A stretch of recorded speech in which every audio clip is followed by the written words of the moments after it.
রাধে রাধে বন্ধুরা, তো আজকে আমি নতুন একটা ভিডিও নিয়ে চলে এসেছি। তো আমাদের এখানে অষ্টপ্রহর ছিল, তো সেই ভিডিও নিয়েই আমি চলে এসেছি। তো আজকে ছিল অধিবাস, তাই সবাই মিলে আমরা বেরিয়ে পড়েছি। মাথায় কলসি নিয়ে বেরিয়ে পড়েছে কাকিরা জল আনতে, তার সাথে আমরাও পিছন পিছন বেরিয়ে পড়েছি, যে যাচ্ছি আমরা জল ভরতে সবাই মিলে।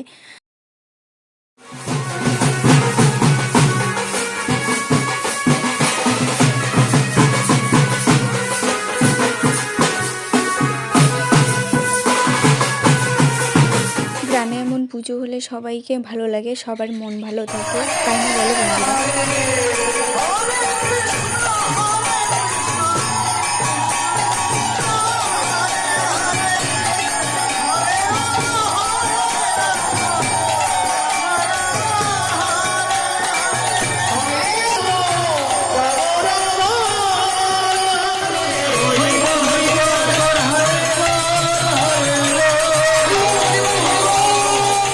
এই ভিডিওগুলো ছিল তার পরের দিনে, ঠাকুরকে ভোগ লাগানো হয়েছিল আর এখানে দধিমঙ্গল হচ্ছিল। সবাই এখানে পা ছুঁয়ে প্রণাম, তারপর আমরা প্রসাদ খেতে বসেই পড়েছি। তো ভিডিওটা আজকে এই পর্যন্তই, দেখা হচ্ছে নেক্সট কোনো ভিডিওতে।